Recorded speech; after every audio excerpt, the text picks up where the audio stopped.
I bet you're wondering if I'm still hyped about this phone. Stay tuned to this video and you'll find out. So ZTE definitely has been making some waves with their products that they've brought out, and the ZTE Axon 7 Mini is definitely no exception. So this is after the hype. I've had this for about a week, maybe, I think, and I decided to go ahead and do it after the hype. I didn't want to do it first 72 hours. I was like, I'm just going to give them after the hype because I can cover a lot more in this. So what am I most hyped about for sure is definitely this beautiful design. This design of this phone, if you like the Axon 7 and you just wanted a smaller form factor, it's a smaller form factor by just a little bit, but you can tell the difference. It's narrower, it's a little shorter, and it is just gorgeous, just like the Axon 7. I am telling you, this is probably one of the best setups on a smartphone. Dual front firing speakers, rear mounted fingerprint reader. Those are just things that I like, and I've gotten accustomed to it. Man, I got to tell you, the Axon 7 definitely has been a punch to my media experience in a smaller form factor. When I tell you this is the exact same experience from the Axon 7, I kid you not. The stereo speakers on here sound amazing. They are really, really good. Please ignore this ugly makeshift screen protector that I have on here because the seller sent me the wrong thing, so I made it work. Now, with that being said, the screen is really nice. I'm going to change it to a wallpaper here. One that I've been would normally use is this one because of the gold one. I'll show you that. You can see how beautiful that is. But I want to go ahead and switch back to this one right here. Probably one of the most beautiful wallpapers. I'm gonna, if I can adjust this, let it do auto, see if that helps. Yeah. So the Axon 7 Mini is definitely a phone that I think a lot of people would enjoy, especially at a price point of, you know, $300.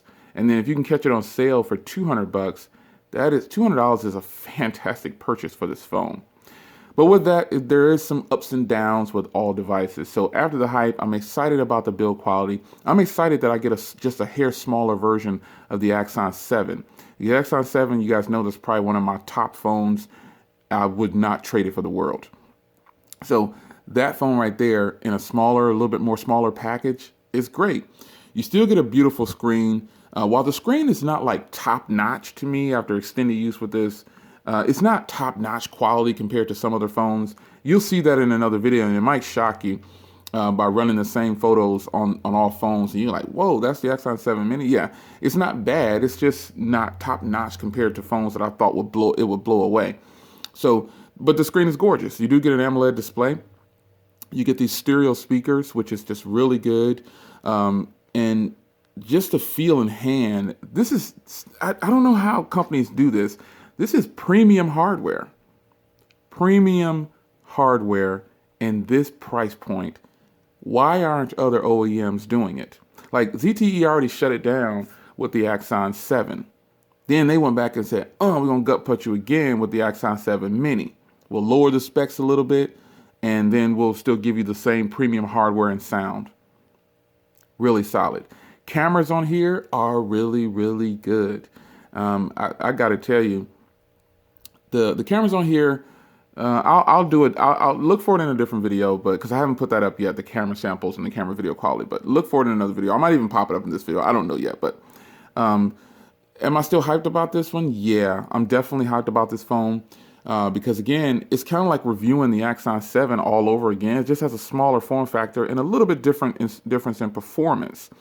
Well, a lot difference in performance, but that's not such a bad thing because again, what I pay for this, it's pennies on the dollar compared to some of the other phones like the Honor 6X and the Blade V8 Pro and just any phone, the Honor 8, any of those phones you can think of in that price range. This hardware kills them all. It murders them all. This is fantastic. So what's not been so great on here? Well, to my surprise, the battery isn't as good as what I thought it was going to be. So if you take a look here, I don't have my glasses, so hopefully I can read this. I've got 2 hours and 50 minutes of screen on time. Oh, excuse me. So I told you I don't have my glasses on. That's the radio. I've got 1 hour and 40 minutes of screen on time, and I'm already down to 72%. So, and it was last charged 3 hours ago, or almost 3 hours ago, 2 hours and 50 minutes. So 28% of usage. I'm probably going to get it's already standing down there. I'm probably going to get about 4 hours of screen on time tops with this phone. Because the battery is actually only 2705. So that's a small battery. But, it's just kind of one of those things like, wow, I sure would like this to have killer battery because it's such a great phone. But every phone has its shortcomings. You can't be flawless. So I'm not hyped about the battery life. But it has a small battery, you know what I'm saying? So I wasn't expecting to get stellar battery. But at the same time, I really feel like they could have put a 3,000 milliamp hour battery in here. But then you start to get into Axon 7 territory. So I guess they decided, nope, I'm not going to do that. But it's good. So with that being said, yeah, I definitely would recommend this phone.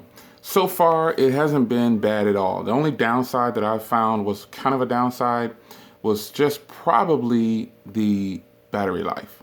Now, that kind of comes as a surprise because if the phone is running such a good operating system, was optimized great, and so I was kind of surprised that, with pretty much barely a stock overlay, that 2700 milliamp hour battery didn't do as well.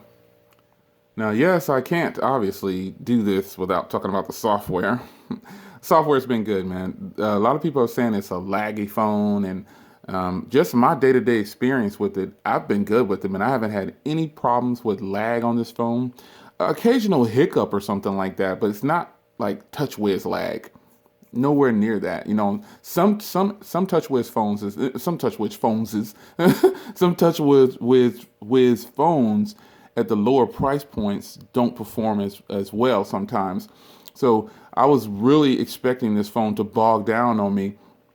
And I don't think that it's going to do it because it's pretty much running pretty much the same experience as other ZTE phones. It runs really good. Now, I will say this, the Snapdragon 617 definitely isn't a better processor than the 625, obviously. But if they would have put a 625 in here, then they will be kind of taking away sales, I think. This came out first. So if they do an upgraded model of this, definitely go with at least a 625. Because the Blade V8 Pro is, oh man, that thing has just monster battery. And it's only got 400 milliamps more. So, that processor in there, this has 32 gigs and it's 3 gigs of RAM also. It's just that processor in here is not the best processor. And I really wish that, I can wish and hope all I want to, but it is what it is, man. This is what they gave us in this phone, and this is what we have to deal with. So we can cry about it if we want to, but that 617 processor in there, that's what's pushing this phone. It's not a laggy phone to me. I haven't had, and I keep the same. I keep about 100 or less apps. So if you have like 300-400 apps on your phone, you're gonna get a different experience. You're not gonna get this great experience that I might be getting. That's just not gonna happen. So with that, take that for what it is. Like I said, this is my after the hype video, so I'll have a review later. But this kind of one of those things that every phone is gonna have some shortcomings. Every phone is going to have something that you just do not like about it. And right now, I think the only thing that's shutting it down for me probably is the battery. Now, is this a keeper? Of course it's a keeper. Like, why would I give away such a great phone at a great price point? I mean, software is solid. ZTE's software, I don't use the Mi Favor. I use the stock launcher that they include right on the phone. So, it's just kind of one of those things that you got to make a choice. Battery life is important, but remember, I'm a heavy user. So if you're not a heavy user, you'll pull down 6-7 hours probably, and you won't have to charge this every day. But I'm constantly on my phone. And my main SIM card is in here. I'm using it. I got it on Wi-Fi right now. But, that's another thing. I got an update right out of the box. And it added HD calling, and it added voice over LTE. So, I was like, whoa, okay, that's pretty good. So it added... voice over LTE, and then it also added HD calling. And it was definitely a sweet improvement, The stereo sound on here, as I started the video with, the speakers on here are just unmatched. You can put this phone up against several other phones for stereo quality, and this is going to win every time, period. So if you have an Axon Mini, feel great about it. If that's what you're looking for, some kind of confirmation feel great about it because the Axon Mini is a fantastic buy. And at this point in the game of having this phone for a week now and using it every day, I would recommend it. You know, I don't have any other complaints. You know, I know you guys are going to start asking me what I recommended over the Blade V8 Pro or the Honor V8. That comparison, all three of those phones will be in one video. So just look for that. And I might throw the iPhone SE in there as well. I don't know yet. But there you have it. After the hype with your man Jay Will, am I still hyped about this phone? Oh yeah, because I still got my SIM card in it. I am hurting a little bit not using my Mate 9. I powered off my Mate 9. I got some case videos on it, but I've been actually using this phone right here. So yeah, ZTE, fantastic job with the Axon 7 Mini. Just kind of wish it would have had a 625 processor and maybe 4 gigs of RAM, because it's definitely possible, because look at the Honor 8. They've got a flagship processor in that phone, you know, with 4 gigs of RAM. It's kind of like a mini flagship, you know. But this phone right here, hardware is superior. And that's just what it is. So, it's your man Jay Will. After the hype for the Axon 7 Mini, yes, I am still hyped for those that have asked.